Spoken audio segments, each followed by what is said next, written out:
Alors merci Bruno Lajoie. Je vais commencer par vous parler d'un problème qu'on a tous eu ici. Je suis en train d'écouter la dernière chanson incroyable de Bruno Lajoie et je me dis c'est vraiment dingue, j'ai envie de la réécouter, je vais la liker et comme ça je pourrai la réécouter après. Problème, ma playlist avec mes titres likés, il y a 7000 chansons. Elles ont rien à voir entre elles, rien à voir en termes de genre, rien à voir en termes d'émotion et je me dis, enfin jamais je la réécouterai et donc je me dis vraiment j'aimerais bien avoir quelque chose qui automatiquement classe mes chansons par leur genre, et pas forcément les genres donnés par Spotify, mais aussi des genres que moi je veux, je sais pas, chill, soirée ou pickle pour citer un projet d'avant. Donc on s'est dit ce serait quand même vachement cool. Et ben nous on l'a fait.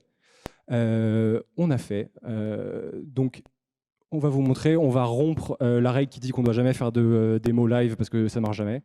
On va aller sur Spotify. C'est mon Spotify. On va liker des chansons. Donc, par exemple, une chanson rock. Voilà, Arctic Monkeys, Do I Wanna Know. Et puis, la chanson de l'été, on va dire Bande Organisée, par exemple. Et on va voir ce que ça sort. Donc, c'est bien dans mes titres likés, si on descend un peu. Voilà, c'est les deux plus récents. Et là, on va sur notre site. Notre site, il s'appelle Earworm. Donc, quand on va sur le site, on s'authentifie sur Spotify. Nous, on s'est déjà authentifié parce que sinon, ça allait prendre trop de temps. On clique pour lancer la prédiction. Donc, très vite, comment est-ce que ça marche ? Donc, on se source sur la playlist de titres likés.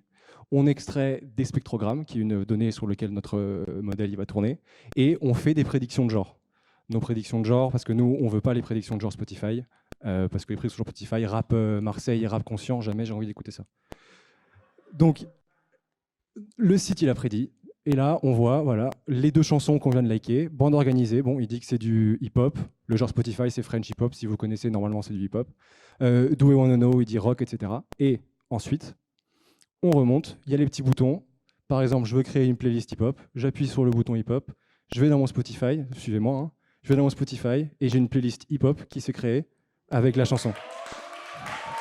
Et ça, c'est classe.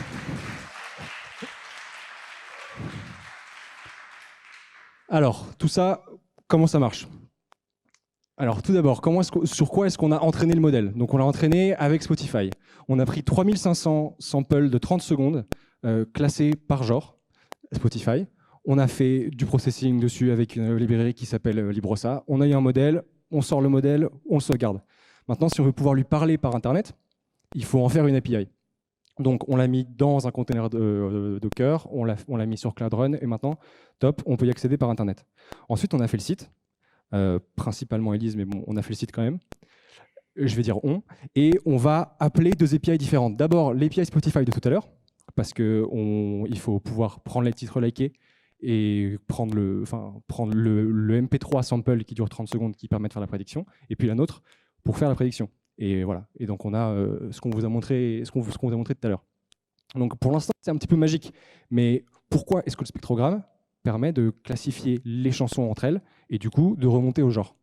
Alors désolé pour ceux qui ont fait pas mal de physique, mais en haut à gauche on a un signal audio classique.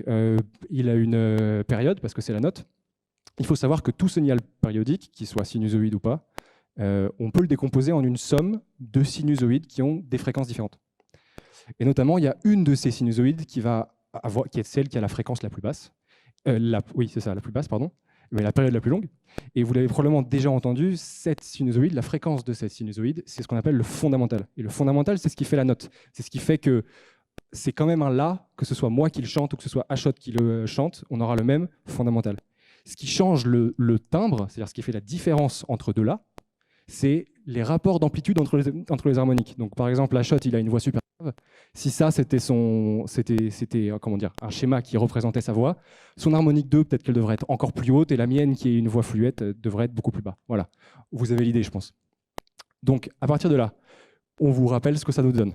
Jusque-là, dans l'explication, on part d'un signal audio, on arrive en gros à... Ça nous montre fréquence par fréquence pour un moment. Ça nous montre fréquence par fréquence les amplitudes relatives des harmoniques. Ok ? Jusque-là, c'est bon ? À partir de là, on arrive à un spectrogramme. C'est-à-dire qu'on le fait pour tous les pas de temps qui sont dans les chansons. Et donc, en vertical, là, on a les fréquences. En horizontal, on a le temps. Et plus c'est rouge, plus il y a une grosse amplitude. Donc on va vous montrer, en fait, on a mis Casse-Noisette, ça c'est le spectrogramme de Casse-Noisette de la seconde 7 à la seconde 17. Vous allez vous rendre compte que les premières 3 secondes sont vachement différentes des 3 secondes d'après. Donc vas-y, Ashot. J'espère que vous allez bien l'entendre. Ah, si vous allez à du direct. Voilà. Voilà. Donc on voit que là, il y a des vents, il y a des cordes qui arrivent, et donc on a des fréquences plus hautes qui ont des amplitudes plus hautes. Et là, on le voit très bien sur le spectrogramme. Donc ça, c'est bien gentil, mais bon, on a pris des samples de secondes. On est arrivé à des spectrogrammes. Maintenant, comment est-ce qu'on classifie les chansons? Il y a deux chemins qui viennent un petit peu. Il y en a un qui vient tout seul et un autre qui est un peu plus compliqué. D'abord, c'est si ça classifie parfaitement les chansons, pourquoi on ne ferait pas juste de la reconnaissance d'image là-dessus et puis on a les genres? On l'a fait, on va en parler plus tard. Autre chose, il y a des librairies qui permettent de préprocesser ça pour que ce soit un peu plus efficace, qui permettent en fait de transformer un spectrogramme en un tableau avec, ici, 518 features numériques. C'est des trucs probabilistes. Voilà, il y en a un qui s'appelle spectroïde central, etc. Bref, c'est la carte d'identité de la chanson. Maintenant, il faut choisir entre ces deux modèles. Le modèle de deep learning et le modèle de machine learning. Ils ont la même performance. Le seul truc, c'est que celui de deep learning, il pèse 400 mégas et celui de machine learning, il pèse 1,5 méga. Donc, on a pris celui de machine learning. Les performances maintenant. C'est là qu'à l'applaudissement, on va savoir si on est les meilleurs ou pas. On a, avec un extreme gradient boosting classifier, XGBoost, on a une précision de 86%.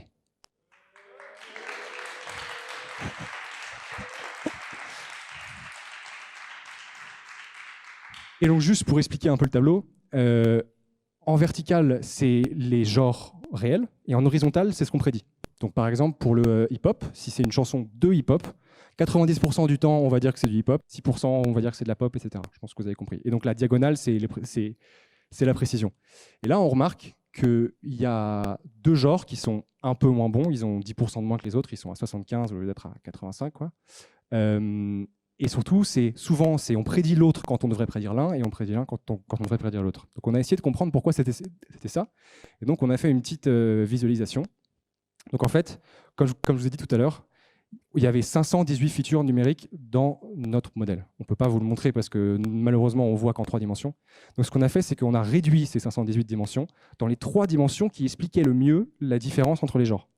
Et donc là, on peut même bouger dedans et tout, c'est hyper stylé.